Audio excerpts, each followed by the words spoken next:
Hello students and welcome to my YouTube channel Anytime Accountancy. Please subscribe my channel and press the bell icon for latest updates. आज हम बात करें reported speech या फिर indirect speech के नाम से भी हम इसे जानते हैं और इसे कॉमनली जाना जाता है नरेशन के नाम से। उसी की आज हम बात करेंगे। इससे पहले लास्ट वीडियो में हमने जिस टॉपिक की बात की थी उसका नाम था पंचुएशन, तो उस वीडियो की लिंक आपको नीचे डिस्क्रिप्शन में मिल जाएंगे। यहाँ पर आज हम इसके डायरेक्ट रूल्स की बात करेंगे जो कि सबसे इजी मेथड होगा। सबसे पहले जो इसका मेन रूल है वो है SON और 1 2 3। S means subject, O means object और N means no change and 1 2 और 3 का मीनिंग है फर्स्ट पर्सन, सेकंड पर्सन और थर्ड पर्सन। सब्जेक्ट में आता है जो सब्जेक्ट होता है वो फर्स्ट पर्सन के अकॉर्डिंग चेंज होता है, उसकी भी हम बात करेंगे। सबसे पहले फर्स्ट पर्सन कौन से होते हैं देख लेते हैं। I, my, me, we, our, us और माइन। सेकंड पर्सन होते हैं यो, योर्स, यूअर।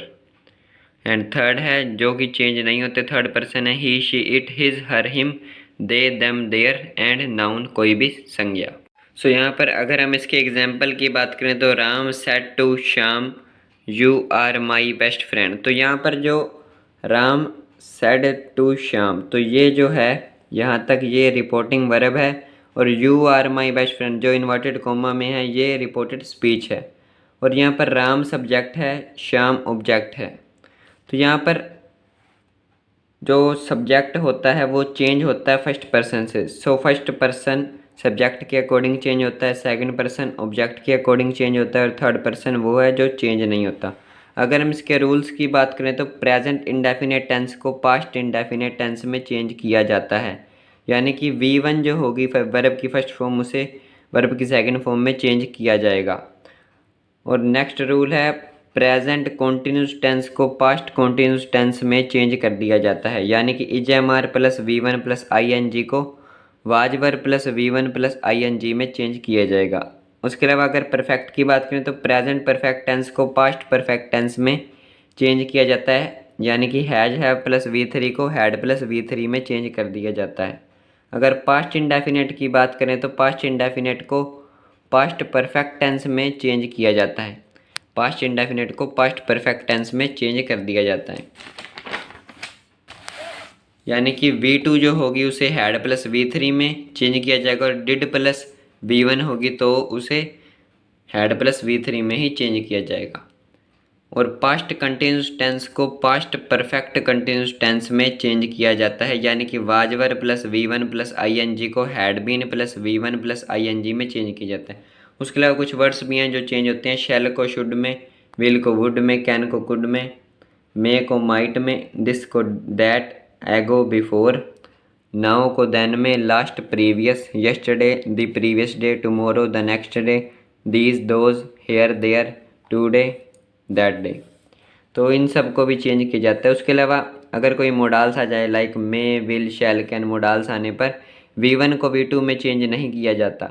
अगर शैल पास है तो शुड पास होगा, यानी कि वर्ब चेंज नहीं होगी लेकिन शैल को तो शुड में चेंज करना ही है। और उसके अलावा यूनिवर्सल ट्रुथ में वर्ब चेंज नहीं होगी, यहाँ पर भी यूनिवर्सल ट्रुथ होगा, सर्वमान्य सत्य। अब हम बात करते हैं एफर्मेटिव और नेगेटिव सेंटेंस की। तो एफर्मेटिव और नेगेटिव सेंटेंसेस में से को सेम में ही रखना होगा, सेज को एज इट इज़, से टू को टेल में चेंज करना होगा, सेज टू को टेल्स में, सेड को सेड ही रखना होगा और सेड टू को टोल्ड में। और उसके अलावा एजर्टिव सेंटेंसेस में यदि ऑब्जेक्ट ना दिया हो तो हम मान लेते हैं मी या हिम। तो किसी सेंटेंस में अगर ऑब्जेक्ट नहीं है तो हम उसे एज्यूम कर लेंगे मी या हिम। तो यहाँ पर हमने बात कर ली एफर्मेटिव और नेगेटिव सेंटेंसेस की। अब हम बात करते हैं इन्वर्टेड कोमा। तो जो इन्वर्टेड कोमा होगा, इन्वर्टेड कोमा को हटाकर दैट का प्रयोग किया जाता है या होता है। एक नोट भी स्पेशल, से और सेज वाले सेंटेंसेस में वर्ब चेंज नहीं होती। तो से या सेज वाले जो भी सेंटेंसेस होंगे उसमें वर्ब चेंज नहीं होती। For example he says to me I do not like apples, so he tells me that he does not like apples. तो यहाँ पर जो वर्ब है वो चेंज नहीं होगी लेकिन सेज टू को टेल्स में चेंज करना है। इन्वर्टेड कोमा की जगह दैट आएगा और डू की जगह यहाँ पर डज हो रहा है, क्योंकि जो यहाँ पर आई है वो चेंज हो रहा है अकॉर्डिंग टू सब्जेक्ट। तो यहाँ पर अगर हम कुछ और एग्जाम्पल की बात करें तो I said to him I will go there today, I told him that I would go there that day. तो यहाँ पर सेड टू को टोल्ड में चेंज कर दिया है, इन्वर्टेड कोमा की जगह आ चुका है दैट, और आई विल को वुड में, गो देयर टुडे को दैट डे में। उसी तरह से he said this is my pen, he said that, तो यहाँ पर इन्वर्टेड कोमा की जगह भी दैट ही आएगा, और जो दिस है उसे भी दैट में ही चेंज किया जाएगा, दैट वाज हिज पेन। माई जो है वो चेंज हो जाएगा according to subject. So next अगर हम कुछ और एग्जांपल की बात करें तो Ram says to Shyam you can not do it, Ram tells Shyam तो सेज टू को टेल्स में, that he can not do it. उसके अलावा कुछ और भी एग्जांपल्स हैं, she will say I am busy now, she will say that she is busy then, तो नाउ को देन में। उस तरह से कुछ और एग्जांपल्स की बात करें तो he says I have been reading since morning, तो यहाँ पर इसे चेंज करेंगे तो he says that he has been reading since morning, क्योंकि यहाँ पर आई के साथ हैव आता है लेकिन ही के साथ हैज़ आता है, तो आई जो है वो सब्जेक्ट के अकॉर्डिंग चेंज हो जाएगा। उसके अलावा और भी एग्जांपल्स हैं, I shall tell him you can not come here again, I shall tell him that he can not come here again. तो यहाँ पर कुछ एग्जांपल्स की बात और देख लेते हैं हम, he said I am a poor man, he said that he was a poor man. उसके अलावा my brother said Mohan is learning English grammar, my brother said that Mohan was learning English grammar. तो इज प्लस वी1 plus I N G को was were plus वी1 plus I N G में change करना होता है, तो वो चेंज हो रहा है। उस तरह से कुछ और भी एग्जांपल्स हैं यहाँ पर, the teacher says 2 and 2 makes 4, so the teacher says that 2 and 2 make 4। तो यहाँ पर कुछ भी चेंजिंग नहीं हो रही है, सिर्फ इन्वर्टेड कोमा की जगह आ रहा है दैट, क्योंकि ये यूनिवर्सल ट्रुथ है इसलिए। उसके अलावा कुछ और एग्जाम्पल की बात करें तो the headmaster said the sun rises in the east, so इसके the headmaster said that the sun rises in the east, तो यहाँ पर भी कोई चेंज नहीं होगा, बस इन्वर्टेड कोमा की जगह दैट आ जाएगा। कुछ और एग्जांपल्स की बात करें तो the teacher said to the boys Pandit Nehru was born in 1889, so the teacher told, said to को टोल्ड में, इन्वर्टेड कोमा की जगह that, Pandit Nehru was born in 1889। So एक और एग्जांपल देख लेते हैं, the teacher said to the students the earth is round, so इसके आंसर की बात करें तो the teacher told, said to को टोल्ड में, the students that the earth is round. So ये हो चुकी है कुछ एग्जांपल्स की बात। अब हम बात करते हैं इंटरोगेटिव सेंटेंसेस में क्या होगा। तो इंटरोगेटिव सेंटेंसेस में सेड को चेंज नहीं करना, सेड ही रहेगा, और सेड टू को चेंज करना है आस्क में, और कंजक्शन होगी यहाँ पर इफ़। सो यहाँ पर हम इसके रूल्स देख लेते हैं, और से टू को चेंज करना है आस्क में। स्पेशल नोट है, अगर रिपोर्टेड स्पीच का वाक्य है WH फैमिली, यानी कि जो रिपोर्टेड स्पीच होगी, जो इन्वर्टेड कोमा में होगी जो सेंटेंस, अगर वो शुरू हो रहा है what, when, why, who, where, whose, whom, which या हाउ, तो अगर इनमें से कोई वर्ड होगा तो इफ़ नहीं आएगा, WH फैमिली का वर्ड कोई होगा तो इफ़ नहीं आएगा, और हाउ होगा तो भी इफ़ नहीं आएगा, बल्कि वही वर्ड एज इट इज़ लगा रहेगा। और इंटरोगेटिव सेंटेंसेस में अगर स्टार्टिंग में डू, डज, डिड है तो उन्हें हटा दिया जाता है। इसकी एग्जांपल देख लेते हैं, he said to me do you like coffee, तो डू, डज और डिड को तो हटाना ही होता है, so he asked me, said to को आस्क्ड में, इफ़ कंजक्शन यहाँ पर इफ़ होती है इंटरोगेटिव वाले सेंटेंसेस में, आई लाइक्ड कॉफ़ी। कुछ और एग्जांपल भी देख लेते हैं हम, he said to them did you go there, he asked them if they had gone there.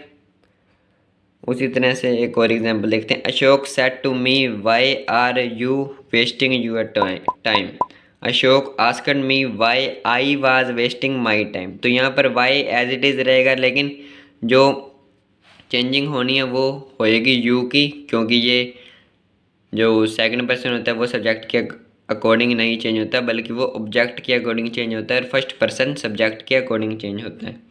कुछ और एग्जांपल देख लेते हैं। The teacher asked the boys do you know Hindi.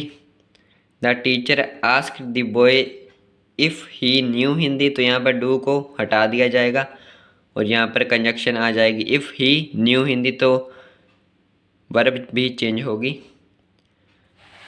कुछ और एग्जाम्पल की बात करें तो she said to me where are you going, she asked me where I was going, तो यहाँ पर भी you according to object change हो जाएगा। My father said to me why have you failed, my father asked me why I had failed. He said, may I come in, madam?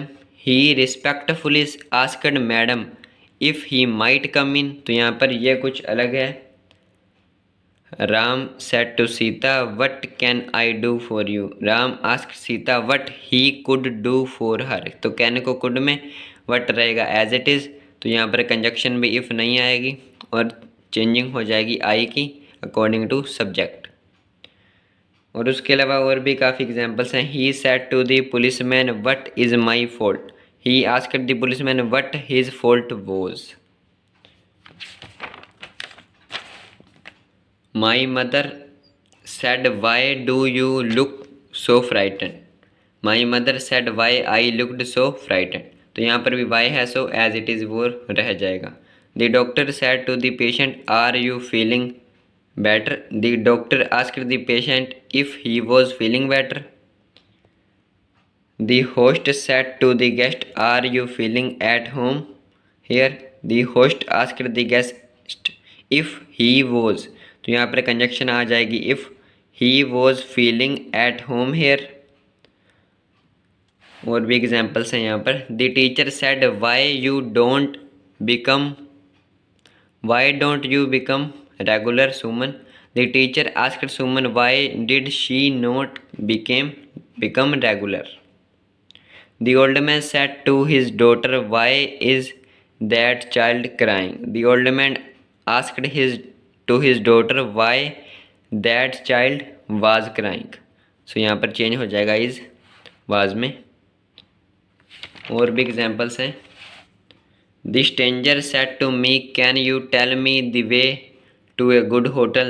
The stranger asked me if I could tell him the way to a good hotel. So यहाँ पर बात हो चुकी है interrogative sentences की। तो अब हम बात करते हैं इम्पेरेटिव सेंटेंसेस की, जो कि इसका लास्ट टॉपिक भी है। सो इम्पेरेटिव सेंटेंसेस काफ़ी अलग होते हैं। इसमें जहाँ पर भी सेड या सेड टू हो तो प्लीज़ काइंडली आता है, डू नोट का मीनिंग होता है फॉरबिड। जहाँ पर भी कोई हमें लगे आदेश है तो वहाँ हो आ जाएगा ऑर्डर, या हमें लगे सलाह है तो उसका मीनिंग होगा या वहाँ पर वर्ड आ जाएगा एडवाइस, या फिर सिंपल होंगे तो आस्क। या फिर अगर यहाँ पर हमें लगे प्लीज़ या काइंडली, अगर हम कोई रिक्वेस्ट कर रहे हैं तो सेड या सेड टू को चेंज कर देंगे रिक्वेस्ट में। और कंजक्शन यहाँ पर होगी टू। तो यहाँ पर जो कंजक्शन थी इंटरोगेटिव में वो थी इफ़, लेकिन इम्पेरेटिव में होगी कंजक्शन टू। स्पेशल नोट पे टू के साथ हमेशा V1 का यूज़ होता है, तो जहाँ पर टू होगा वहाँ पर हमेशा V1 का यूज़ होगा। एग्जाम्पल देख लेते हैं। The beggar said please give me some food, the beggar requested to give him some food, तो यहाँ पर प्लीज़ भी आ रहा है वर्ड, तो यहाँ पर रिक्वेस्टेड आ जाएगा to give him some food. To के साथ हमेशा फर्स्ट फॉर्म ही आती है। She said do not make a noise, she forbade to make a noise, तो यहाँ पर मनाही हो तो वहाँ पर वर्ड आता है फोरबेड। या फिर यहाँ पर हम लिख सकते हैं she advise not to make a noise. कुछ और एग्जांपल्स भी हैं इम्पेरेटिव के। He said to his servant post this letter, he order his servant to post that letter. The teacher said to the boy do not stand here, the teacher forbade the boy to stand there, तो here को change कर दिया जाएगा there में। I said to him look at this picture, I asked him to look at that picture, तो यहाँ पर ना कोई रिक्वेस्ट है ना ऑर्डर है, हम सिंपली कह रहे हैं, तो यहाँ पर आ जाएगा ask. Sita said to Shyama please show me your doll, Sita requested Shyama to show her doll. Leela said to her mother please buy me these bangles. Leela requested her mother to buy her those bangle. तो these को भी change किया जाएगा those में, और to के साथ first form ही आएगी, बाय ही आएगा। और कुछ एग्जांपल्स की बात करें तो I said to my friend work steadily. I advise my friend to work steadily. So यहाँ पर ये बात हो चुकी है इम्पेरेटिव सेंटेंसेस की, और हमारा जो टॉपिक है नरेशन का वो हो चुका है इसी के साथ कंप्लीट। तो हमने काफ़ी कम टाइम में ये टॉपिक पूरा कर लिया है, लेकिन इस टॉपिक में प्रैक्टिस ज़्यादा चाहिए। रूल्स यही हैं कुछ, तो हमने डायरेक्ट रूल्स किए हैं और सबसे इजी मेथड है ये। और ये टॉपिक हमारा हो चुका है कंप्लीट, और लास्ट वीडियो के लिंक भी आपको डिस्क्रिप्शन में मिल जाएंगे। और नेक्स्ट वीडियो में हम किसी और टॉपिक की बात करेंगे। So thank you.